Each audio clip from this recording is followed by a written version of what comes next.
You can now make online payments to Divisional Secretariat Mavathagama via GovPay. Batticaloa மாவட்டத்தை பொறுத்தவரை கடந்த வருடத்திலே நடந்த வெள்ளத்தால் ஏற்பட்ட அழிவுகள் பாதிப்புகள் இன்னும் சீர் செய்யாத நிலை இருக்கின்றது. டிசாஸ்டர் மேனேஜ்மெண்ட் சென்டரினூடாக சில விடயங்களை அந்த நேரத்திலே இருந்த மாவட்ட அபிவிருத்தி குழு தலைவர், அமைச்சர், ஆளுநர் போன்றோர்கள் வாக்குறுதிகள் அளித்திருந்தாலும் கூட இன்று வரைக்கும் உதாரணமாக போர்தீவு பற்று மாலையகட்டுக்கு போகும் அந்த பிரதேசம் போன்ற இடங்களிலே சில பாதைகள் வெள்ளத்தால் கடுமையான ஒவ்வொரு வருடமும் பாதிக்கப்பட்ட சில இடங்கள் இன்னும் சீர் செய்யாத நிலையில் இருக்கின்றது.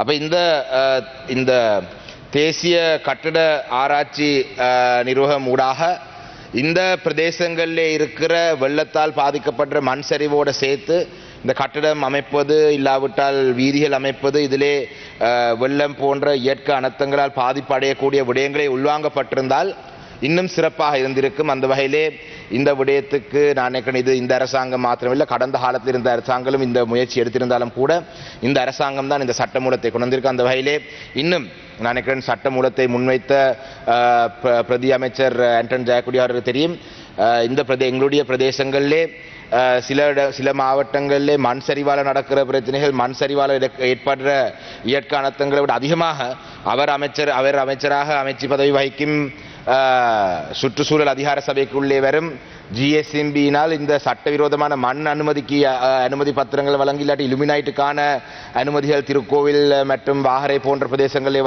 வழங்கி பல அனர்த்தங்கள் நடக்க காத்து கொண்டிருக்கின்றது. அந்த வகையிலே அந்த விடயங்களிலும் கௌரவ அமைச்சர் அவர்கள் கவனம் செலுத்த வேண்டும் நினைக்கின்றேன். தேசிய மக்கள் சக்தியின் அரசாங்கம் ஒரு வருடத்தை தற்பொழுது பூர்த்தி செய்திருக்கின்றது. ஜனாதிபதி அவர்கள் ஜனாதிபதியாக தெரிவு செய்யப்பட்டு கடந்த வருடம் செப்டம்பர் மாதம் 21ஆம் தேதி ஜனாதிபதியாக தெரிவு செய்யப்பட்ட ஜனாதிபதி இன்று ஒரு வருடம் பூர்த்தியாக இருக்கின்றது. இந்த ஒரு வருட காலப்பகுதிக்குள்ளே இந்த நாட்டிலே தமிழ் மக்கள் முகம் கொடுக்கும் பிரச்சனைக்கான தீர்வுகள் என்னவென்றதை பார்த்தால், ஒரு விரல் நீட்டி சொல்லக்கூடிய நாட்டிலே இருக்கிற மக்கள் எல்லா மக்களுக்குமான தீர்வுகள் எதுவும் வழங்காவிடல் என்றதும் ஒரு புறம் இருக்கட்டும், குறிப்பாக தமிழ் மக்கள் முகம் கொடுக்கும் முக்கியமான பிரச்சனைகளுக்கு இதுவரைக்கும் இந்த அரசாங்கத்தினால் என்னென்ன தீர்வுகள் வழங்கியிருக்கிறான்னு பார்த்தால் ஒரு திருப்தி அடையக்கூடிய வகையான ஒரு தீர்வை கூட நாங்கள் அடையாளப்படுத்த முடியாது. அனைவருக்கும் தெரிந்த விடயம், ஜனாதிபதியினுடைய பதவிக்காலம் ஒரு வருடம் இறுதியாக போகின்றது. நாங்கள் ஒரு வருடத்துக்குள்ளே என்ன செய்திருக்கிறோம் என்று யாராவது கேட்டால் ஒன்றுமே சொல்வதற்கு இல்லை என்றதுக்காக அவசரமாக செப்டம்பர் மாதத்திலே முதல் வாரத்திலே யாழ்ப்பாணத்துக்கு சென்று அந்த இடங்களிலே சில அபிவிருத்தி திட்டங்களை ஆரம்பித்து வைத்தார்கள். அவசரமாக கொழும்பிலே சில அபிவிருத்தி திட்டங்களை முன்னெடுக்கிறார்கள். இப்படியான, அதாவது 21ஆம் தேதி வரும் பொழுது என்ன செய்திருக்கிறார் யாராவது கேட்டால் சொல்வதற்கு எதுவுமே இல்லாமல் அவமானப்படக்கூடாதுன்றதுக்காக அவசரமாக, நானும் பார்த்திருந்தேன் பிரதி சபாநாயகர்களே, நீங்களும் அந்த நிகழ்வுகளை கலந்து கொண்டிருந்த நீங்க அவசரமாக சென்று சில நிகழ்வுகளை ஆரம்பித்திருக்கிறீர்கள். ஆனால் தமிழ் மக்கள் முகம் கொடுக்கும் முக்கியமான பிரச்சனைகளுக்கு இதுவரைக்கும் ஒரு ஏற்றுக்கொள்ளக்கூடிய ஒரு தீர்வினையோ, சில விடயங்களுக்கு தீர்வுகள் ஒரு வருடத்துக்குள்ள காண முடியாது, நாங்கள் ஏற்றுக்கொள்றோம்.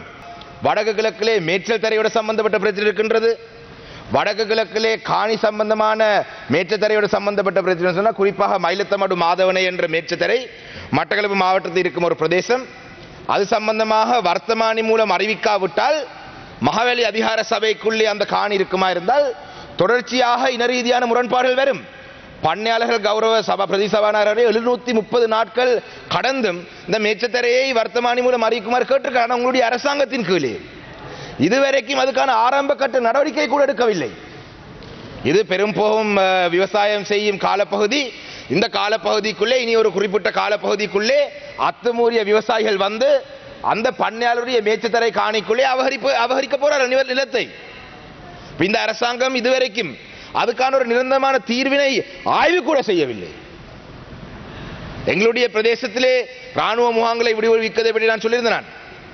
எதுவும் வாயால சொல்றது மாத்திரம்தான், அங்க மாவட்டத்துக்கு சென்று பார்த்தால் எதுவும் இல்லை.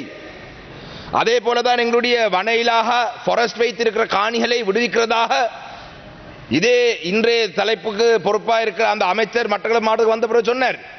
சொல்லி 3 மாதங்கள் இதுவரை ஒன்றும் இல்லை. ஒரு மனித உரிமை மீறல்கள் தொடர்பாக இந்த அரசாங்கத்தினுடைய தீர்வை ஏற்றுக்கொள்ள முடியாது. இன்று ஜனாதிபதி அவர்கள், நான் காலையில் ஒரு செய்தி ஒன்றை பார்த்திருந்தேன்.